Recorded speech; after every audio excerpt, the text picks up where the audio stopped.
And the Neshama of Shraga Feivish Ben Yosef David and Pinchas Ben Menachem Mendel Aliyah Mashalom Lehilik and Neshama should have a continuous tremendous Aliyah and Neshama and Gan Eden Shamayla Mechayel Lechayel Amet Hashem. Baruch Atah Adonai Eloheinu Melech HaOlam Shehakol Nehiyeh Bidvaro. Amen. Siyata Dishmai, return to the opening narrative of this week's Parshas Tetzaveh. And the Torah Kedosha shares with us the following tzivoy that the Eibishter says to Moshe Rabbeinu is, you should in turn be Metzava B'nei Yisrael v'yichu elecha shemen zayis zach kasis lamaor lahalos ner tamid. That you should take for you pure pressed olive oil for the purpose of illumination to kindle the lamp of the menorah continually. Mela, we have this as a prelude before we even get to Ve'ata Hakra Ve'elecha, before you're going to separate Aaron and Kohen. We have to introduce but a brief message, ever succinctly put. I want you to make sure to have pure, pristine, crushed olive oil, and that's what's going to be used in the menorah. Writes the Ibn Ezra, what's the smichus? The whole idea of separating the Kohanim is I want people who will remain in their state of Kedusha V'Tahara. So Mela, since you're going to separate people who will always be in a continuous state of pure, pristine nature in proximity to the Makam HaMikdash as a Hagdama Kilu, to separating people, I want you to understand the concept. I want to give you a mashal of what it means to have something that's pure and pristine. That's the Ibn Ezra we discussed the Leib Avram the other day in many Mefarshim, explaining why we have to begin the Parsha that revolves around the inauguration, the consecration of the Kohanim. Why do we begin Badafka with this idea of the Shem and Zayizach? Tonight, with Siyat and Shema, I want to share with you just a beautiful short ta'ara by Ramosha Hillel Glazer, a Ram in Yeshiva Snei Yisrael in the Mesivta. Beautiful sefer al Torah Lamadim called Me'atzei HaKetaf. So he writes in his first shtick on this week's Parshas Tetzaveh in the Sefer Me'atzei HaKetaf, he brings a medrash. It's a medrash in Shmos Rabbah, Parsha Lamed Vav in Pasuk Aleph that cites a Pasuk in Yirmiyah. Now the Pasuk in Yirmiyah upon which the medrash is built is a Pasuk when Yirmiyah is told by HaKadosh Baruch Hu in the context of Perek Yud Aleph, V'ata, the Eibishter says to Yirmiyah, Hanavi al tispal ba'adam azem al tisa ba'adam rinu tefillah. Stop davening for the Jewish people. They're not observing the Torah the way they used to. Eineni shomea beis koram elai b'yad ra'asam, in the state of wickedness. I'm not going to listen to the tefillahs. And the Navi continues, Mele didi bebeisi v'chulei, look at what they're doing. The next pasuk, Tezayin and Perek Yud Aleph, Zayis ra'anan yefei frisoyer kora Hashem shemech. What happened in the past to the Eibishter did what? He called out Klal Yisrael's name, a leafy olive tree, a Zayis Ra'anon, Yefei Frisoyar, beautiful with shapely fruit. But now, amid the sound of a great commotion, he has set fire to it. Its branches are broken, and Machlokes and Mefarshim. Is that a reference specifically to the Beis HaMikdash or to Klal Yisrael in general? But either way, we're talking about Yirmiyah Navi, stop davening, the Jews are doomed, and that's it. Writes the Medrash. Why are Klal Yisrael compared to the Zayis? Asks the Medrash. Chilo nikro Yisrael ela b'Zayis azebovan. Hakol b'chol minei ilonus noam mishubachim nikro Yisrael. Klal Yisrael, they're likened to so many beautiful things, aesthetically pleasing trees, and so many beautiful peiros. So why bedafka did Yirmiyah Navi? Why is the message given? Compared. I used to call Klal Yisrael in their days of glory. I compared them to the Zayis. Why dafka the Zayis? Continues the Medrash. Shalama Zayis azeh. What happens in the beginning is just sitting on the tree, and then we take it down from the tree, and then what do? We trample on it, we step on it. We bring it into the olive press. And what do? We bring it into the olive press. We take the heavy press and we put it on top of the olives, and we squash the daylights out of these olives. And then what do? We go and squeeze them out. We press them, we trample upon them. And then we go ahead and put them together onto ropes. We take avonim, and then we take the heavy stones and knuckle. Let's squeeze out every last drop. Let's go ahead and beat them to a pulp. Let's get every ounce, every drop out of that. And then what happens? Then you have the Shemen, the beautiful Shemen, that we yonek so much from.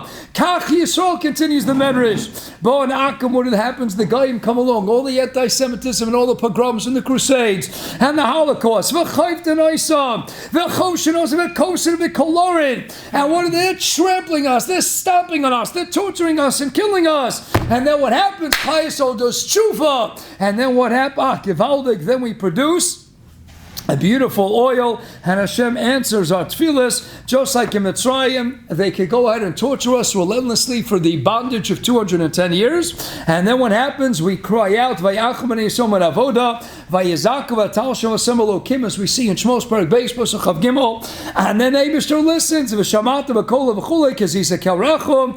That's the Zayis Ran and Yefei Prisoer, compared to the Zayis. So he says, Rav Glazer as follows. He says, what do Chazal want by this mashal?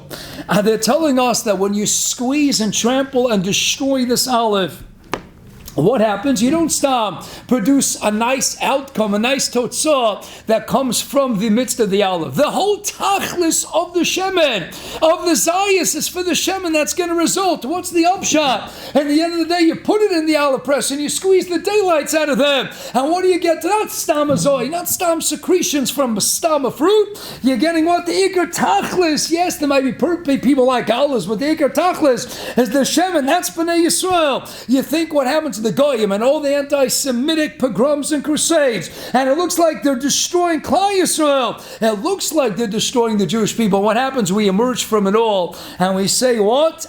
Now you're getting to the Ikar Tachlis. Hashem is pressing us, and He's giving us the Yisur Noraim, but it's producing the best. All the Matar and the Yisurim that the Eibishter brings upon us is B'chdei Lahotzi Shmonam Hainu Atov V'Netzal Sheyesh B'hem. So the demon is not just to the Zayis Atzmo, it's even to the Shemen. It's not just, by the way, we still get the secretion in the end. The whole tachlis of the zayis is for the shemen. Come on, shemen gam hey mamirim leolam kulo. As Savodoria said, it's all the shemen that lights up, that illuminates the world. So to Klal, so we can be the or legoyim and light up the world, but only when we get trampled on.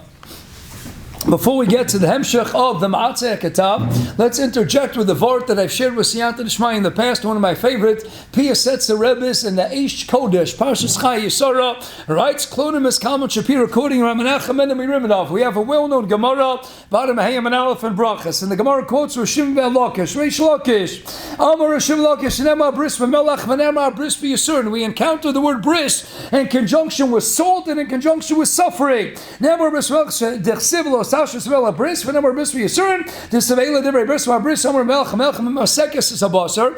like salt, when you put it into meat, what does it do? It sweetens up the meat. It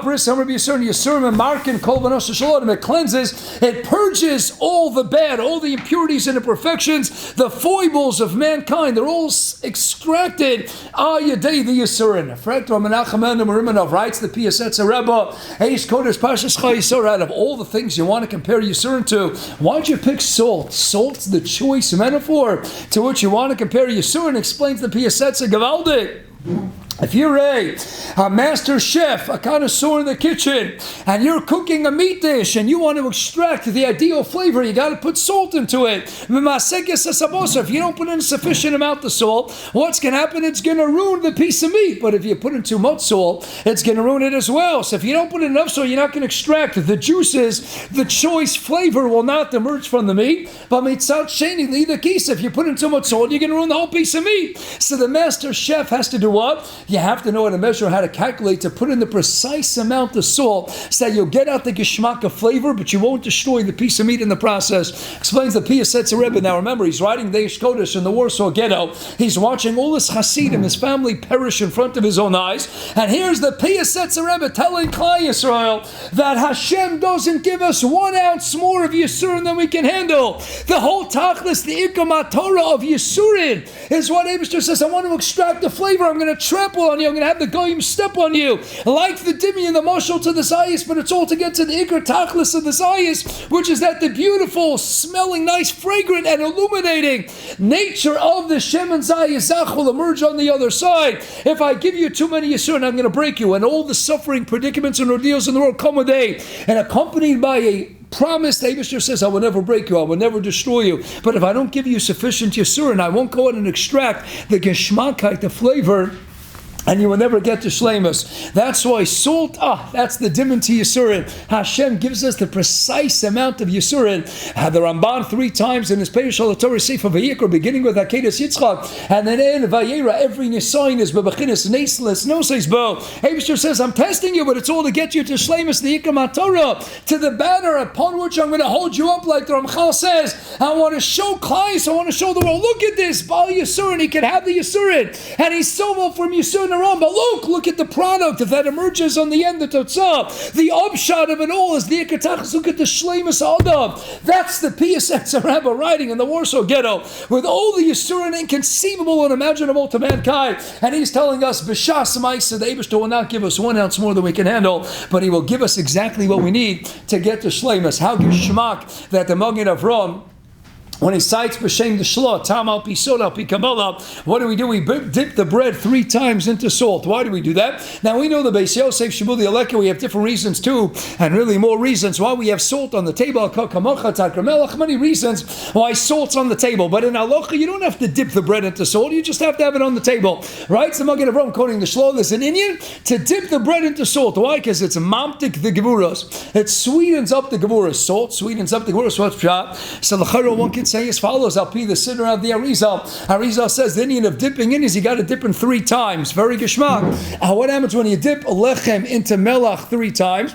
Well, melach is gematria memla merches. It's gematria 78. If you take, writes the Arizal, the meat of Hashem, which is midas harachamim, yudke vavke. Yudke vavke is gematria 26. What's a chazok of rachamim? Chazok of rachamim is yudke vavke times 3. A chazok of 26 is 3 times 26, which is 78. Gematria melach, gematria salt. You take the lechem. What's lechem? The bread. Loshen, loche, melchama, belligerence, combative nature. Take the lechem, and what do? Dip the lechem into melach. Interestingly enough, melach is osios lechem, the same letters but intermingled. Lechem turns into what? Into melach. Al yadei dipping it into salt.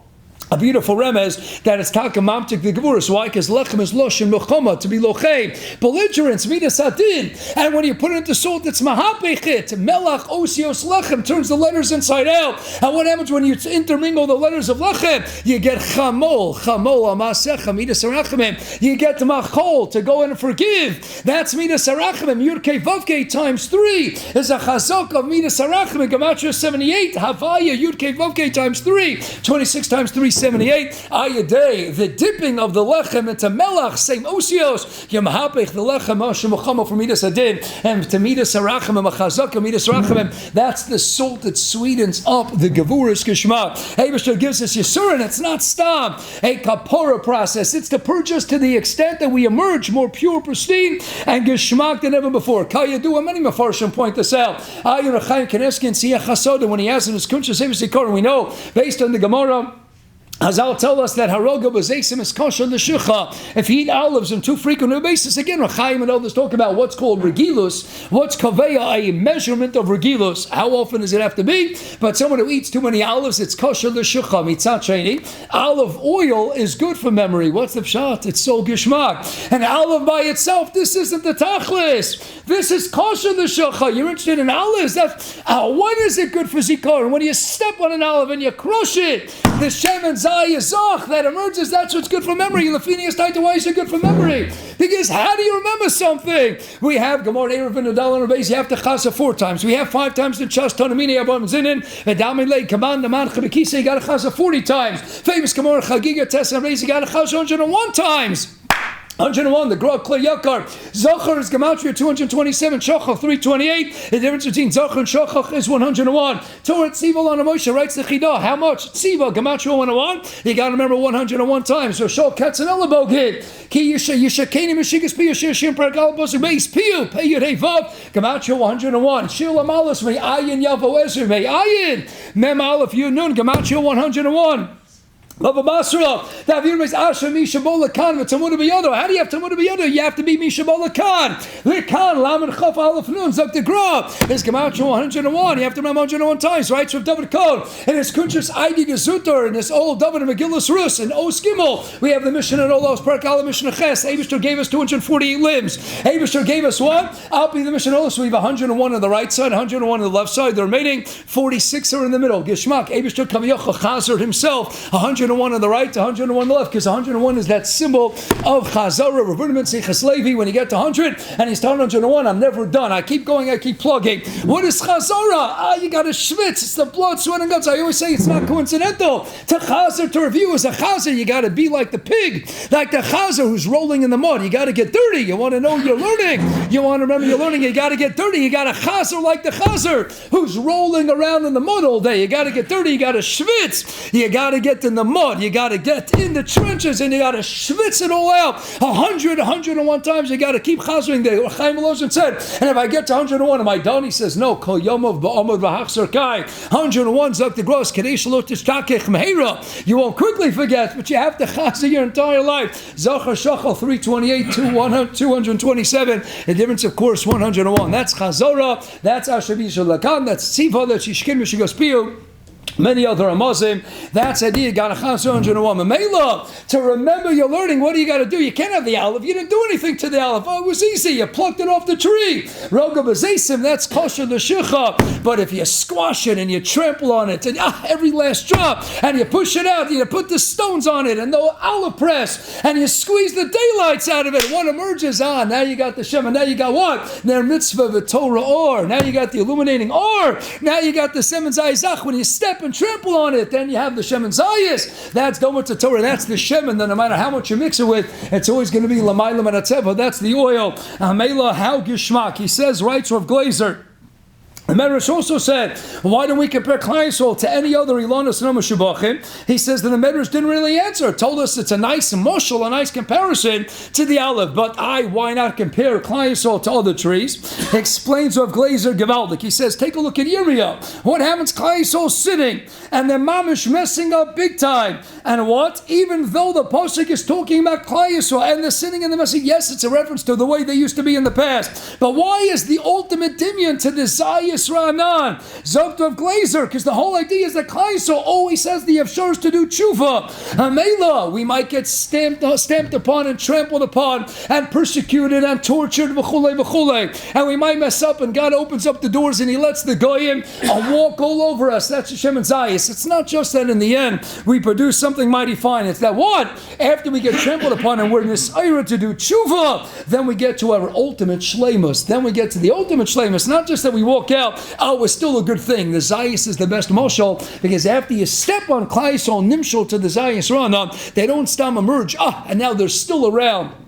Are still surviving and enduring. No, it comes out that after the Yisur and after the Holocaust and the pogroms of the Geseds, we can emerge bigger, better, and stronger than ever before. That's when we get to the Iker Tachlis Al Yadei. They're getting trampled upon. Then we emerge to the Shemen Zayizach. That's the Piyas Setzer Rebbe. That was Chai Yisara. That's why Bris is compared to Yisurin, compared to Melach. Salt brings out the beautiful flavor. You can't enjoy that prime rib, the filet mignon, without first putting in the salt. You got to extract all the bad stuff. Make sure the flavor comes out and emerges. And then it's a geschmack, a piece of flesh. That's Klal Yisrael. That's Yisrael. That's the beginning of the parsha. You want to talk about producing pure, pristine kedusha dika kohanim, like the Ibn Ezra. It's got to piggyback. It's got to be built on what? On understanding what it means, pure, pristine. And sometimes the only way to get that is you got to purge, you got to press, you got to step on it, and then you bring out the best of the best. That's Klal Yisrael. That's Shemen Zayis. That is the Ma'atzek Atach of Gavaldig and the great rest of the weekend.